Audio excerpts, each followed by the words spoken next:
Introduction. He arrived with nothing but a suitcase and a decision. No influence, no money, no credentials that impressed anyone in the room. He had already lived long enough to know disappointment, and yet he carried himself as though his future had already been settled, quietly, firmly, without apology. The man he came to see barely noticed him at first. He looked ordinary, almost forgettable, but there was something in his posture that refused to bow. He did not ask for a job. He did not plead for opportunity. He announced calmly that he had come to become a business associate. Time passed, weeks, months. Nothing seemed to happen. To an outsider, it would have looked like stagnation. A man over 40, earning little, waiting, watching, holding a vision no one else could see. Many would have called him foolish. Most would have gone home. But something was happening inside. Each day, his resolve hardened. His purpose sharpened. He worked where he was placed, not for the wage, but for the chance to prove the man he already believed himself to be. He did not drift. He did not complain. He did not retreat. Then opportunity appeared, but not in the form he expected. It came disguised as indifference. Others dismissed it as unimportant. Salesmen avoided it. They said it could not be sold. But this man recognized something different. He saw a doorway where others saw a wall. That single decision, to act while others hesitated, changed the entire direction of his life. Wealth followed, authority followed, recognition followed. And not because of luck or youth or timing, but because a definite purpose had finally been backed by unwavering persistence. Now listen carefully. This is not a story about a young man starting early. This is not a tale reserved for those with decades ahead of them.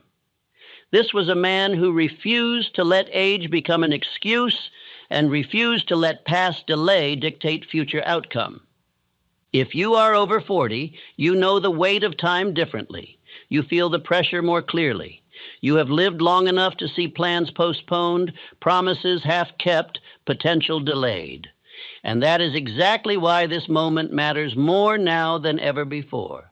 Most men drift quietly after 40. They accept what is, explain why it's too late, and convince themselves that wanting more is foolish. But the truth is harsher. The danger is not wanting too much. It is deciding too little. Life does not deny opportunity because of age. It denies it because of indecision. The same laws that reward the young reward the decisive. The same principles that build fortunes at 30 still work at 50 when they are obeyed. The turning point always comes when a man stops waiting for permission and starts acting from purpose. Not tomorrow, not someday, but now, when clarity replaces hesitation and commitment replaces excuse. The story I have just told you is not legend. It is documented fact. And the man at the center of it was Edwin C. Barnes, the man who thought his way into partnership with Thomas Edison. This is why I say to you now, if you are over 40 and still listening, still searching, still feeling that quiet unrest, this is not the end of your story. It is the moment it demands decision. What follows will show you why most men miss their turning point and how to recognize yours when it stands before you. Listen as though time itself were listening back, because this may be the hour everything changes. Part 1, the hidden power of a late beginning. Life after 40 is not decline, it is distillation. The years strip illusion, pride, and youthful vanity until only the essential remains, purpose. I have seen men spend their first decades gathering opinions, chasing approval, and serving every distraction but their own ideal. Then one day, when the noise falls away, what remains is truth, and truth, once seen, cannot be unseen. Most men misinterpret time. They believe opportunity fades as years advance. They think vigor alone wins fortunes. Yet I have found that time does not take, it refines. The first 40 years prepare the instrument. The second 40, play it. Age does not remove capacity, it removes confusion. It clarifies. It separates the necessary from the noise. The man who understands this law ceases to mourn lost time, for he realizes that life's first half was his apprenticeship for mastery. A man may spend half his life learning what does not work before he discovers what always does. But once discovered, wisdom compounds faster than youth can run. The years that once felt wasted become capital. What was once pain becomes clarity. The failures that once seemed final become fuel for precision. The truth is that time does not rob men. It prepares them, if they decide to act while their lessons are still warm. The real tragedy is not age, it is indecision. Time itself is harmless until a man wastes it in hesitation. I have watched capable men turn gray waiting for certainty. They say, "I am too old to start again." What they mean is, "I am too afraid to begin." The world punishes hesitation more than failure. Opportunity flees from those who wait for perfect timing. A man who delays his final decision condemns himself to endless wandering. There comes a moment when every man must stop searching and start selecting. I call this the final decision. It is the instant a man chooses his destiny as though it were already his. Until that decision is made, life remains a rehearsal. Afterward, every experience, past and future, falls into order. Purpose is not found. It is decided. Youth waits for permission. Maturity commands itself. That is the dividing line between drifting and destiny. I once told the story of Edwin C. Barnes, who decided to become a business associate of Thomas Edison. Many recall that he arrived poor, without credentials, and was assigned menial work. But few remember that his decision came not at 20, but at an age when men are expected to settle. He had lived enough to know disappointment, yet he declared partnership before earning it. He did not wait for Edison's invitation. He acted as though the position were already his. His will, not his youth, was the key. Months passed. No sign of progress. He was placed at low wages, yet inwardly he worked for ownership, not salary. Then one day, opportunity appeared, dressed as rejection, a product others dismissed as useless. Barnes saw what others ignored, seized it, and made his fortune. He did not discover opportunity by luck. He recognized it because he had trained his mind to see doors where others saw walls. His decision had created perception. Now, imagine the power of that same decision made with the clarity of 40 years behind you. The impulsive dreams of youth are gone. The desperate chase for approval is over. You have suffered enough to know what matters and what does not. This is not decline. It is concentration. All that remains is to choose once and for all what you shall live for, and then act as though delay were treason. Years of disappointment are not punishment. They are preparation. Every denial, every closed door, every apparent detour has been sharpening your sight. Youth rushes blindly toward every open path. Maturity chooses the one that leads upward. The man who has lived and learned possesses something youth never can: discernment. He no longer chases every spark. He knows which flame will burn true. I have studied the biographies of the great and discovered a remarkable pattern. The majority did not create their masterworks until after 40. Edison's most valuable inventions came in the later decades of his life. Lincoln's greatness emerged after a lifetime of failure. Rockefeller built his stability on patience, not speed. These men were not hindered by age. They were focused by it. Colonel Sanders, a name spoken with ease today, began his triumph after 65. He had faced dismissal, debt, and humiliation, yet he refused to accept delay as defeat. He called upon the same law that governed all success, the law of faith in action beyond delay. He knocked on hundreds of doors until one opened. The years behind him were not wasted. They were the tuition for the wisdom he finally applied. A man who has lived long enough to feel regret possesses the raw material for greatness. Regret is only potential misdirected. Once it is turned toward purpose, it becomes power. I say this plainly. The mind over 40 is not weaker. It is sharper, stronger, and steadier. It no longer wastes strength on fantasy. It moves directly toward result. Its emotions run deeper but slower, which means they last longer and strike truer. Indecision, however, is invisible poverty. It drains a man's fortune of thought. A wandering mind spends its riches without realizing it. Every day without a definite aim is a coin lost. Every hesitation is compound interest working against you. The man who learns this truth ceases to speak of running out of time, for he realizes that time obeys the man who uses it. I have met men whose fortunes decline not through mismanagement, but through drifting after success. They mistook comfort for completion. They believed the mountain ended at the first plateau. The result was spiritual death long before the heart stopped beating. Success demands continued growth. The man who stops striving decays, for nature rewards motion, not rest. When I speak to men over 40, I tell them this: your advantage lies not in speed, but in certainty. You have tested enough roads to know which lead to nowhere. Youth must guess. You already know. You have lived long enough to recognize patterns, to detect fraud, to see through empty promises. Your experience, once disciplined, becomes the most accurate compass on earth. All that remains is to trust it. Let me say this with absolute clarity. Habit, not age, determines destiny. The man who disciplines his thought today resets his future entirely. Every day of control adds compound strength. Every repetition of a definite purpose multiplies its power. You cannot change the years behind you, but you can command the hour before you, and the hour before you, rightly used, will redeem the years that seemed lost. Speak this affirmation aloud each morning until it becomes your nature. I am not late, I am prepared.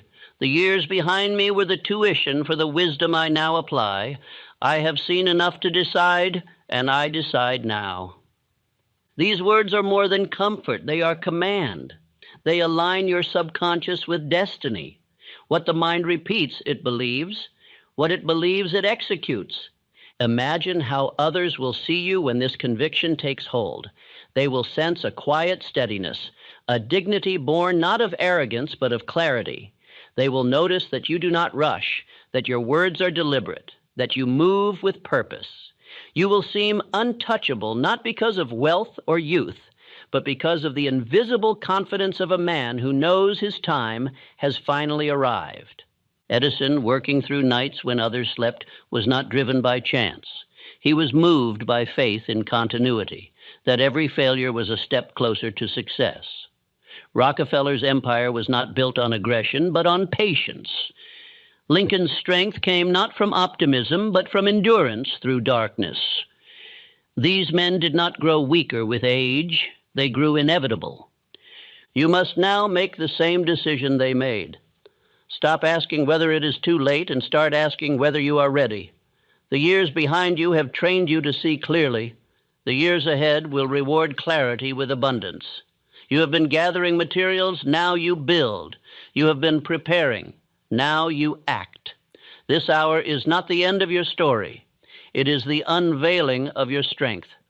The turning point begins when you reinterpret time itself.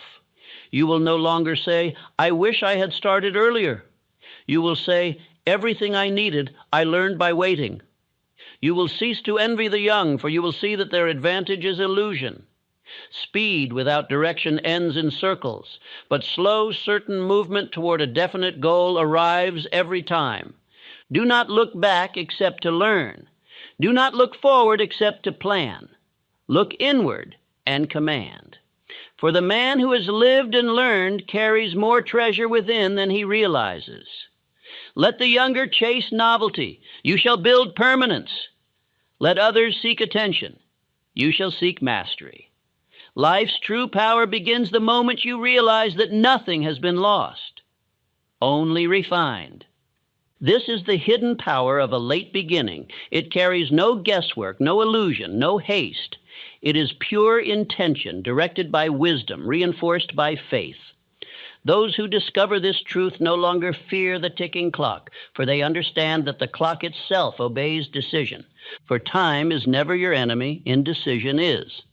And the man who decides now, in full awareness of what his years have taught him, enters the most productive season of his life. This is your turning point. Part 2, redirection. There is a secret known only to those who have endured disappointment. Emotion is never destroyed. It is merely waiting to be redirected. Every regret, every frustration, every quiet ache of what could have been is energy locked in the wrong shape. When it is turned toward constructive purpose, it becomes the most potent force a man can command. Most men over 40 do not fail from lack of power. They fail because their power has not yet been aimed. Their energy, hardened by time, is dispersed across regret. Their imagination, instead of building, replays lost chances.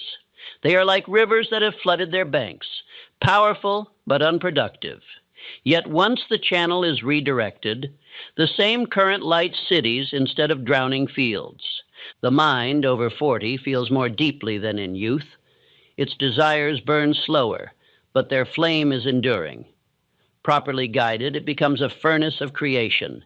Improperly guided, it becomes an engine of bitterness. I have witnessed both. The difference is direction, whether thought moves upward toward purpose or backward toward self-pity. Let me tell you of a man who chose correctly. F.W. Woolworth, ridiculed for his 5-cent idea, turned rejection into enterprise. His superiors laughed, the public doubted. Yet his self-belief converted mockery into motivation. He said, "I will build what others call impossible." And he did. He turned failure's energy into faith's momentum. That is the essence of redirection.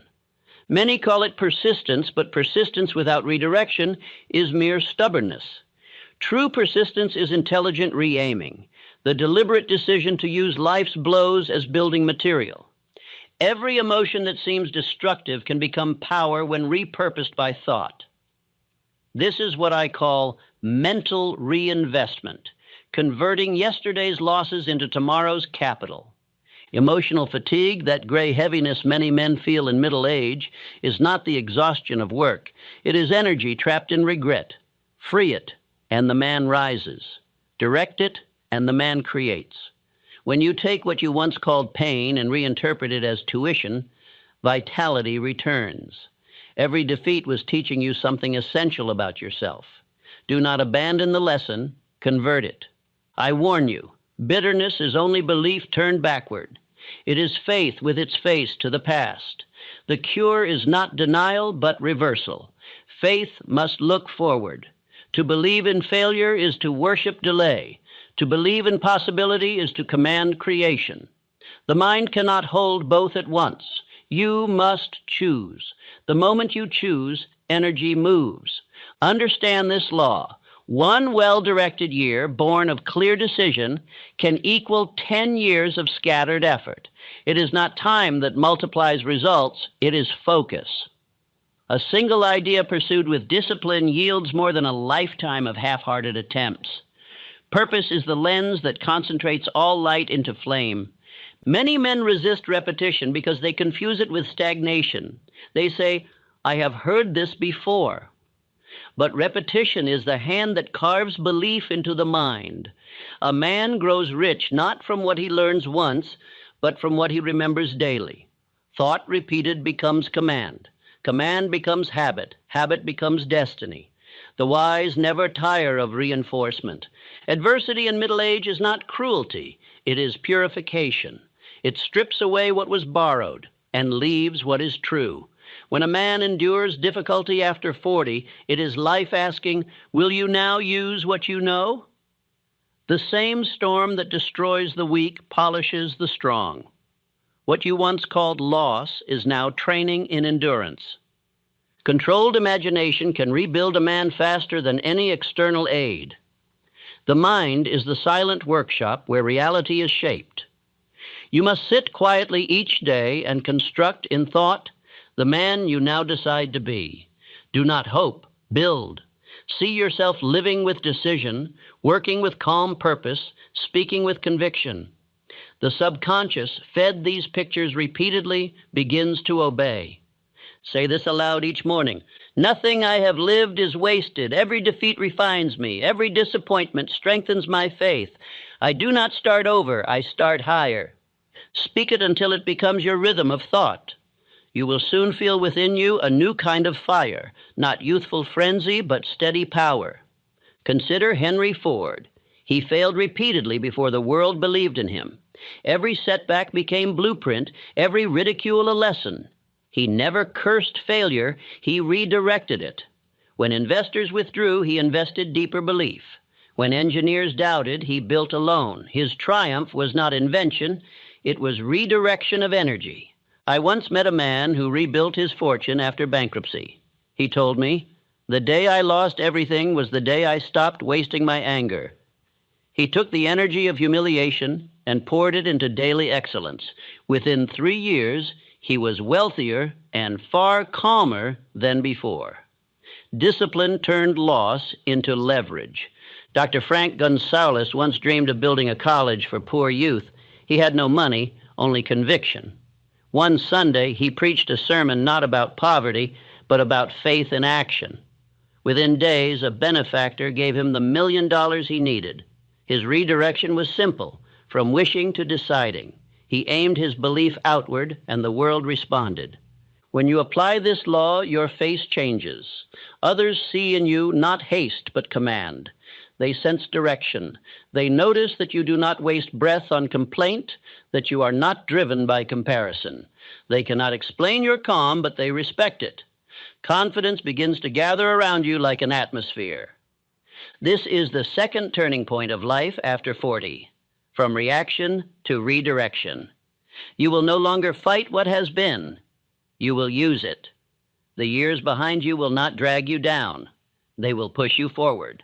For energy, once redirected, obeys thought as surely as the compass obeys the pole.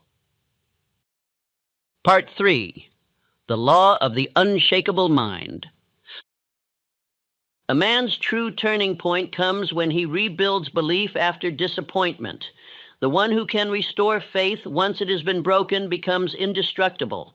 Fortune may vanish, friends may falter, years may pass, yet such a man continues forward, for his power no longer depends on circumstance. The unshakable mind rests upon what I call the still foundation. It is the settled conviction that thought rightly guided rules life absolutely. When you reach this state, no change in fortune can disturb your center. You have seen too much to doubt. You know that every storm passes and that mastery means endurance until it does. Most men at 40 fail not because they are tired, but because they doubt renewal. They tell themselves, "My best days are gone." Such words become prophecy. Belief is the architect of experience. When a man believes decline is inevitable, decline obeys him. But when he believes renewal is natural, youth returns in new form, calm, focus, and authority. Faith must be rebuilt daily. Just as the body strengthens through repetition, the mind maintains power only through practice. You cannot live on yesterday's conviction. You must speak faith each morning until it becomes your permanent tone. What you repeat, you reinforce. What you reinforce, you become. Consider Abraham Lincoln. He faced ridicule, failure, and despair. Yet through each defeat, he built endurance. When his country fractured, his calm steadied millions. His greatness was not sudden. It was forged through years of quiet perseverance. His faith became his constitution. Applied faith is not belief without evidence. It is action before evidence appears. It is the decision to act as though success were already settled. Those who wait for proof never move. Those who move create proof. The man who acts from conviction bends reality to match it. After 40, fear disguises itself as realism. It says, "Be practical," when it means, "Be small."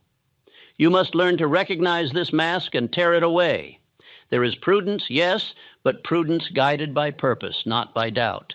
Boldness is not recklessness. It is obedience to faith. I call this mastery mental permanence. It is the ability to hold thought steady until results appear.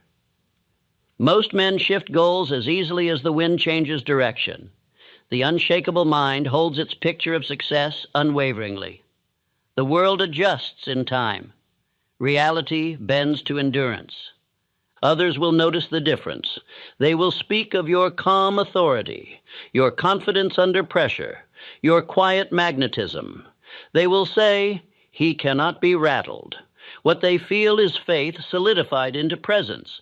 Influence is not loud, it is consistent. When your mind no longer wavers, circumstances lose power over you. Do not fear repetition of vision. Repetition is not childish, it is creation's heartbeat. The sun rises daily to repeat light. The heart beats to repeat life.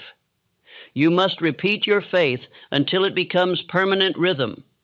The man who can repeat conviction longer than others can doubt will always prevail.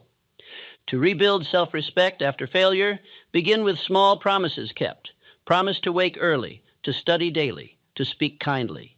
Each promise kept repairs confidence. Soon, larger promises obey. Discipline is the bridge from remorse to renewal. Every kept promise whispers to the mind, "You can trust yourself again." Say each morning, "I am not moved by appearances. My faith is my foundation. I build again stronger. Every day I repeat what I believe until life itself must agree." These words are the architecture of unshakable thought. Speak them not once, but until their truth feels inevitable. Edison's calm through thousands of failures proved that certainty outweighs evidence.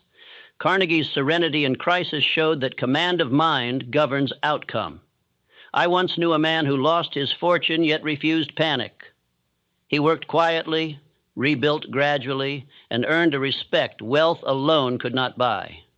His peace became his power.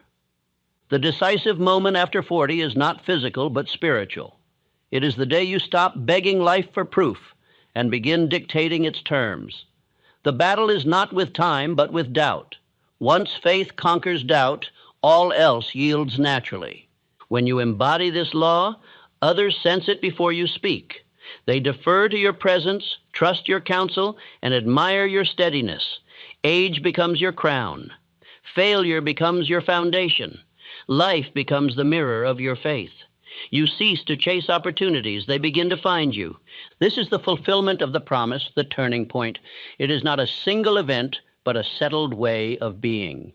The man who lives by these three laws, realization of time, redirection of energy, and mastery of faith, stands above the years. His power does not age, it compounds. You must now decide. You can drift as before, or you can stand today upon your still foundation and declare, "This is my hour, my mind is unshakable, my faith is final, my life from this day forward obeys my decision." And when you do, life itself will pause, listen, and obey.